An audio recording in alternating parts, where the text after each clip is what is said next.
Hermene Hartman with Ndigo Studio. Today, I want to welcome to our living room, and we're going to talk about Black public media.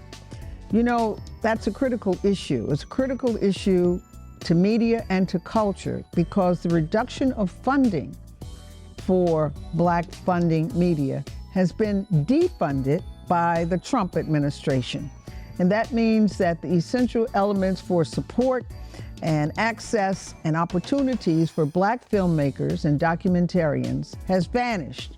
Well, that's not it. For the last 50 years in Harlem, Black public media has been producing and distributing original content for public television about the highlights of the global Black experience. You consider this music as a weapon? Sometimes we do use the music as a weapon against man's inhumanity toward man. Everything I wrote and recorded had to do with the movement. It was a new political feeling among the guys.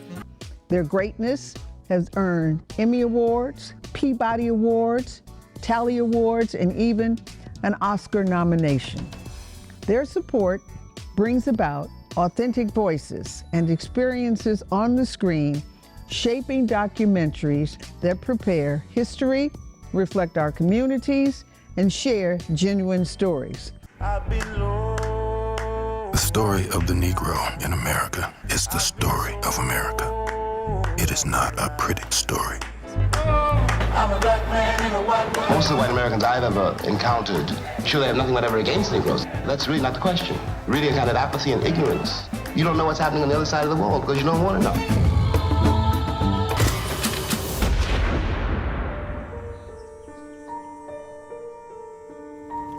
Now that funding is at risk, the future of these stories and the cultural narratives is in question. Today, we're going to talk to Leslie Fields-Cruz, who is the Executive Director of Black Public Media, and we're going to show you some of their work.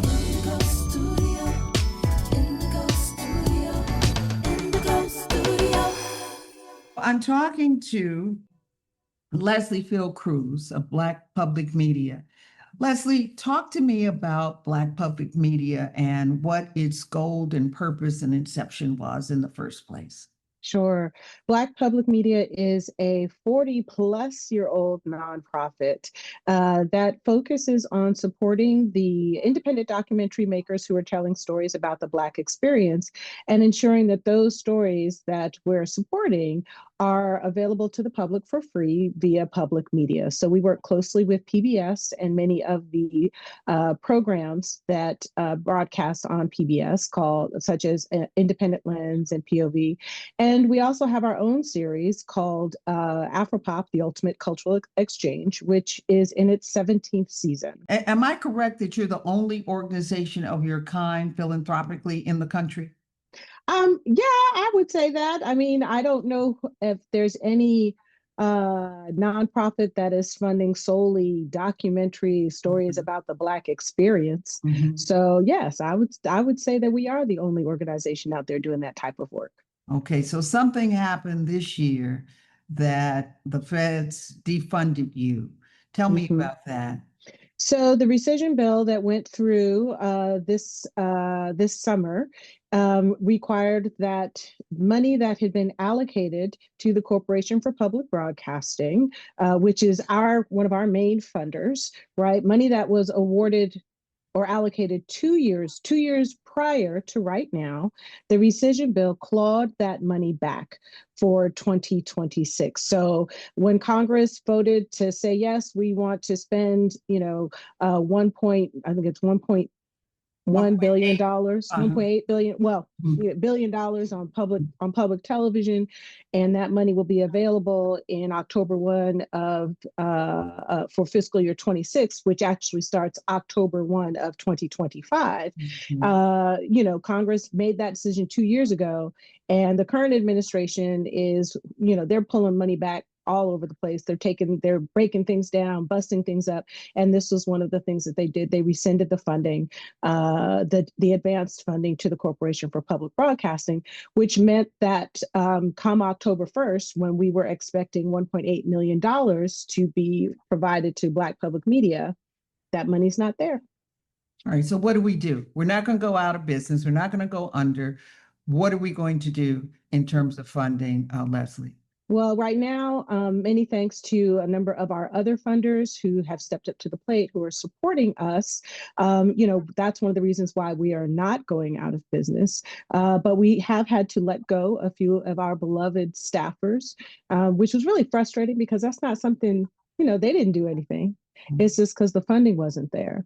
But we've launched what we're calling our 1.8 million donor campaign.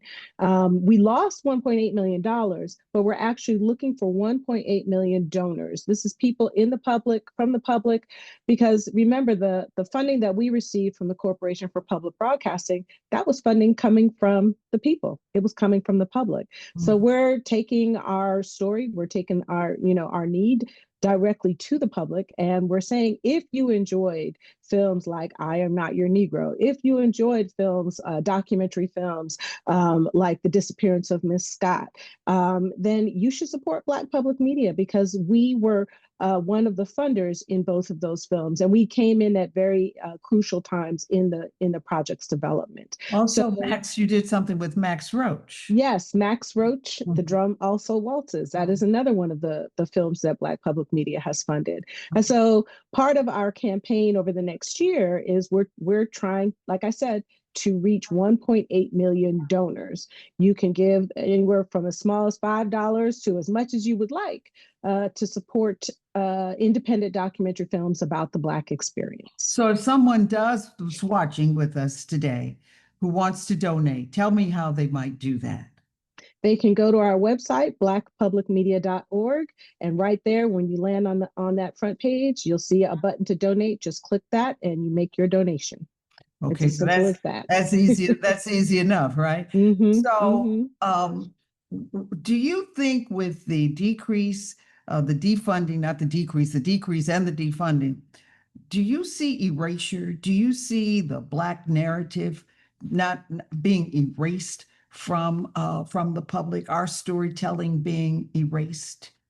I think it's an attempt at erasure, right? I mean, if we look at our history and we know our history, these attempts have happened since we got here, right? They took our language because they didn't want us to speak to each other. They didn't want us but we found our own language and we started to share stories, and we continue to share stories. So yes, I believe it is an attempt at an erasure of Black stories, Black history. You see what they're trying to do to the African American Museum.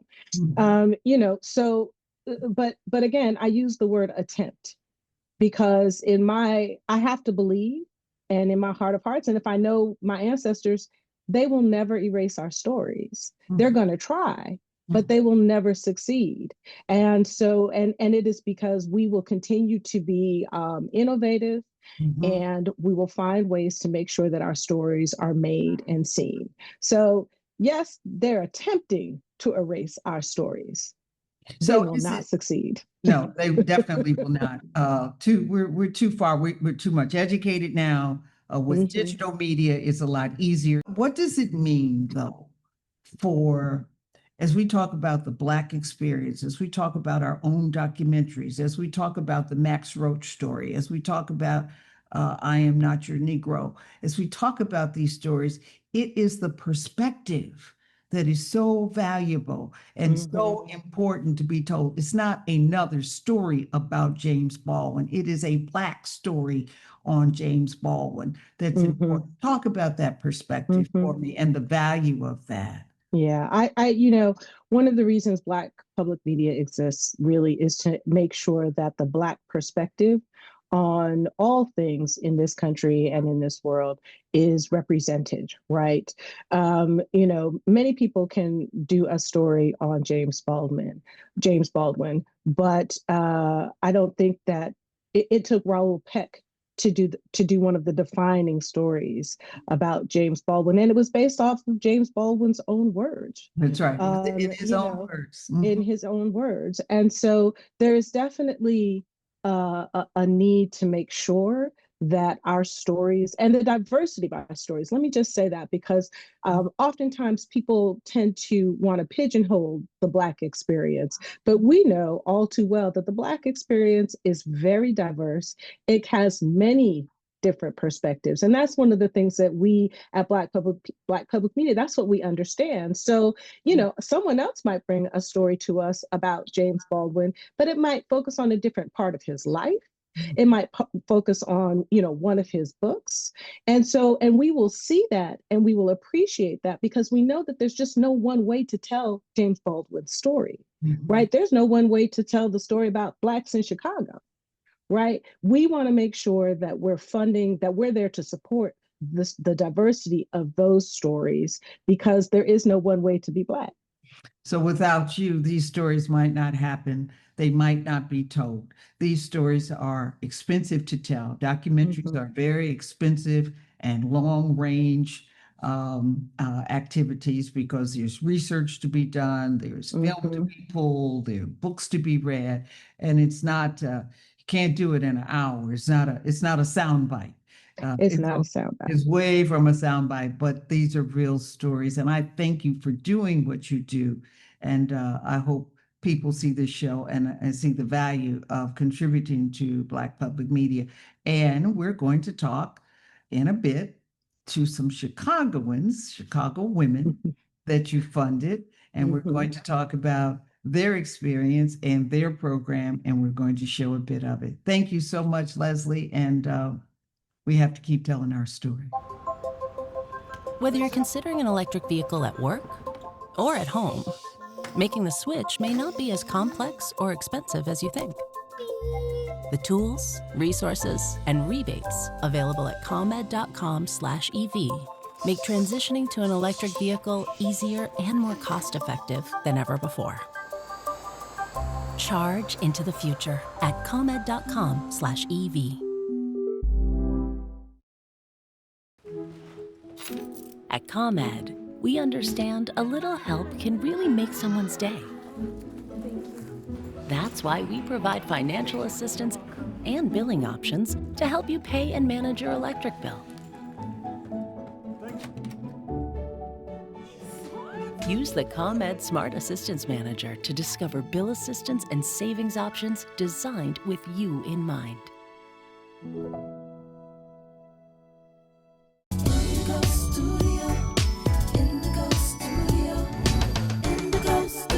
Welcome back to Ndigo Studio. Joining me now are two ladies who did their first documentary, and they were funded by Black Media, and they've done some wonderful work. You're going to meet Arlieta Hall. She's a host, she's an actress, and most of all, she's a stand-up comedian.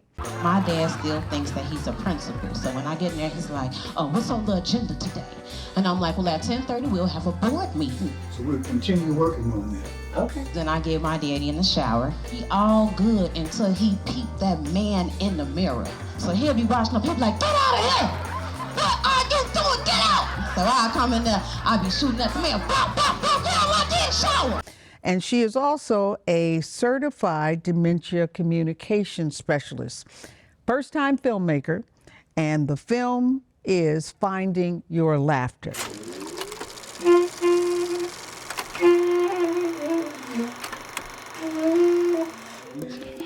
I am the daughter and caregiver of Milton Hall Sr., who is a person with Alzheimer's. There you go. You can have one. What you do?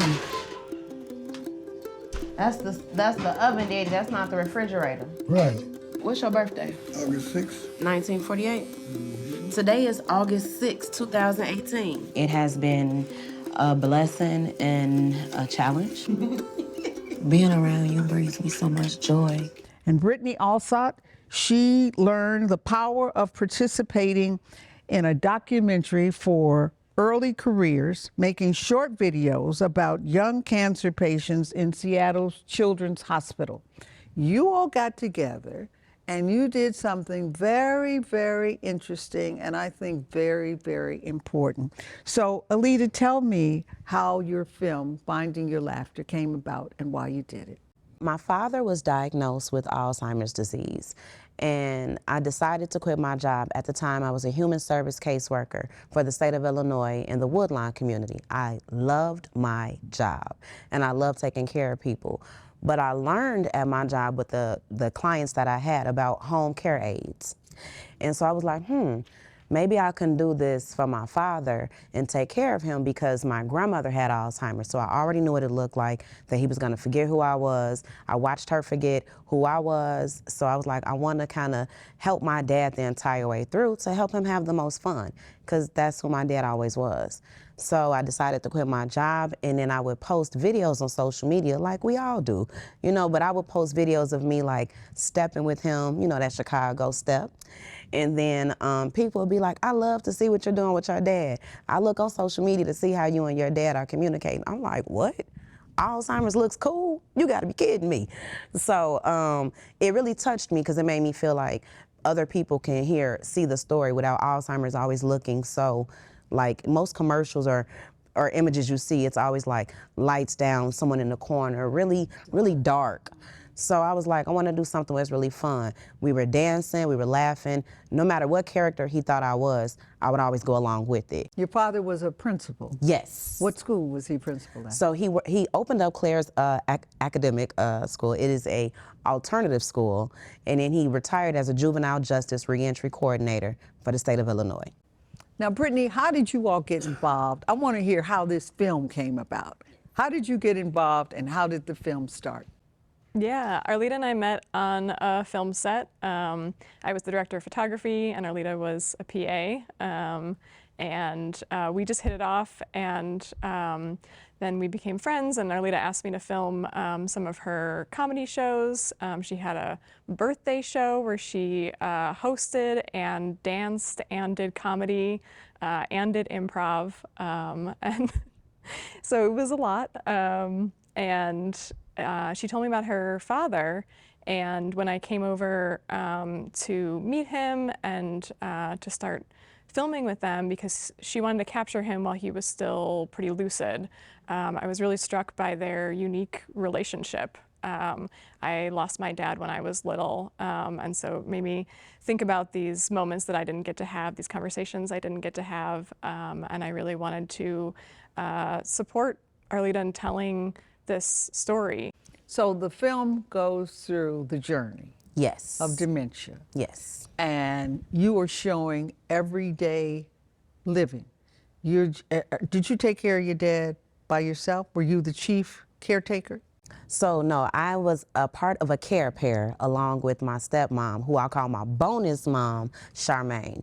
So her and my father were living together, and they just took care of her mother with Alzheimer's until the end. And then right after she died, maybe 2 years later, my father was showing signs. So I quit my job to help her, even though she was like, I don't need help. I'm like, yes, you do. So started helping her and getting along with their journey, and I kind of go along with them. Even though I quit my job, I felt like I was retired with 2 boomers. So I got to understand the life of the view, working out, and having some coffee. Whether you're considering an electric vehicle at work or at home, the tools, resources, and rebates available at ComEd.com/EV make transitioning to an electric vehicle easier than ever before. At ComEd, we understand a little help can really make someone's day. That's why we provide financial assistance and billing options to help you pay and manage your electric bill.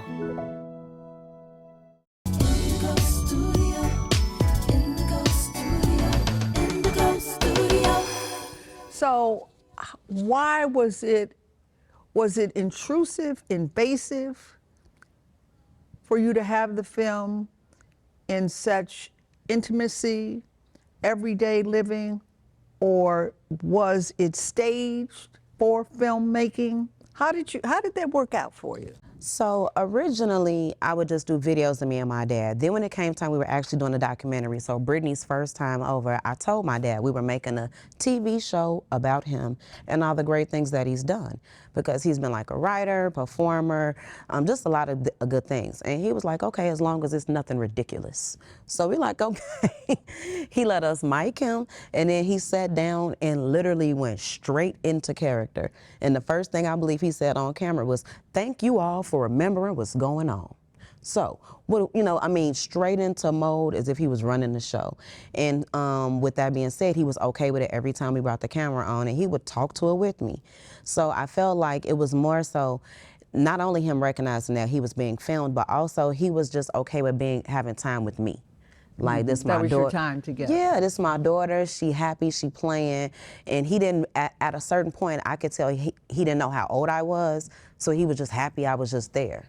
You were still his little girl. Yeah, and I would be like, Daddy, and he'd be like, go sit down somewhere. I'm like, okay, he think I'm 5. Milton, we need you in the kitchen. You know, he'd be like, oh, okay, who's that young lady? What did you both learn from the film? To live with someone with dementia is quite an experience. There are a lot of learns with the experience. They're tender, they're funny, but you'll also cry a lot. What did you learn from the film that you want others to know? And what did you learn in shooting the film? What'd you learn? What's the learn? So for me, I was studying improv at the same time that I was my father's caregiver. That's how you kept sane. Yeah. Mm-hmm. So what I learned with improv comedy is the rule of yes and, to be in agreement with your scene partner. So if they tell you, like, today we're going to the store, yes, we are going to the store and we're gonna buy some greens. So I learned how to go along with my father no matter what he was saying.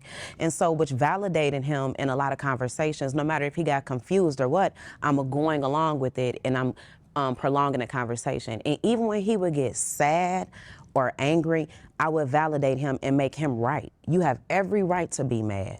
You absolutely right. It's my fault. I didn't messed up again. So agreed. I agreed. Agreed. And even though it would hurt me, and I'm gonna be, because at the end of the day, I'm watching the person that I looked up to know everything die every day. So it gave me the moment to just have some laughter and agreement and watch him feel like he was running the show instead of feeling like he doesn't know anything at all, because it wasn't worth me being right. So I feel like that's what I learned the most. When you're a caregiver, you don't have to be right with the person you're taking care of, because they already are dealing with a dis-ease. So if you can meet them where they're at and agree with them in those simple conversations, you give them so much more in that time instead of argument. Brittany, what'd you learn? I learned so much about improv, for one, and just looking for joy in the moment, in life, and in your family, to really find that that closeness. And just watching Arlieta, what would she give up to take care of her family and have that time with them, and how to make that into something that is going to benefit other people as well. To be really honest and really vulnerable. I think that's powerful. Profound. Finding that joy, because you got to find the joy, not the darkness of it, not the ugliness of it, but you got to find the joy of it. How'd you come up with the name, Finding Your Laughter? Because when I heard about it, I was like, what does that mean? Finding Your Laughter. How did you come up with that title? So we were working through a few different titles on the film, but the title came from a conversation that I had with one of my friends, and we were just talking about life in general. And then I was talking about how now that I'm a comedian, and I've been silly my whole life, people always want me to just do stuff on the fly. And I'm like, find your own laughter. And I'm like, Then me and Brittany started talking again. I'm like, maybe we could be finding your laughter, because really what I'm doing with my daddy is not funny. I'm finding my laughter along this journey. And as I'm finding it, he's laughing along with me. And then we put it with the film, we were like, we think this works. And it felt like something that, because we were working on it, it was finding as well. So once we talked about it and kind of talked to a few different people, everybody liked it. It's a fabulous title. How did you get your funding? From Black media? How'd you get your funding? How did that come about? So we met Black Public Media in 2022 at the Gotham Week Lab in New York. We met Carol Bash. We sat down with her and talked about our project. We were nowhere near as far as we are right now. And the first thing we got from Carol was a listening ear, validation that what we're doing is important. She was like, it's okay that you all are first-time filmmakers, you all are working together. She was like, and you're a Black filmmaker. She was like, it's not gonna be easy, but your story is important, it needs to be told, and let's stay in contact. So I believe we applied that year, but we didn't get in, because like I said, we weren't where we needed to be, but they kept contact with us, and then reached out to us like every 6 months or to a year, like, hey, just want to check in on a project. And we have applied to a lot of grants. We have never been reached out to see how we are doing. Had you started filming yet? Yes, we had already been filming. So you had started filming before you got funded? Yes. We had already been in production before we got funded. We just kind of hopped off the ground and started in production. So we were in the middle of production when we met them, and they always checked on us to see how we were doing. And then this last time around, they were like, you all should apply, and invited us like, hey, we got this open, apply. So we applied, and then we got in. And when we got into the Pitch Black Incubator 360 program, it was like, not only do you get into pitch for $150,000, we're going to prep you to do that. So they had already checked on us and built a relationship with us, but then they were like, now we're gonna mold you into not only filmmakers, but being able to represent the film. So like, represent you as a business. So that's how we ended up meeting them and going into the Pitch Black program. And we went to the incubator for a weekend. They taught us so much. We did virtual meetings with them. And then we went out there. We took everything that they taught us and applied it. That's key. Did you show them anything? Did you show them any excerpts of what you had been, yes, what we you did. were filming? You showed yes, them we did. stuff? We showed them stuff, and we practiced pictures, and they were honest, like, you're gonna have to work on this. So we have more films to look forward to? Yes, so because of Black Public Media funding us, we can now actually finish our film. So we are on board to finish our film this year. You have a new film? No, Finding Your Laughter. Oh, so you're not done yet? We're not done yet. We just got the funding this year. With the Black Public Media funding, we are able to fund post-production and finish the film this year, which we're very excited about. We've been working on it for over 6 years. 6 years in the making? Yes. Wow. Ladies, you all have done a magnificent job.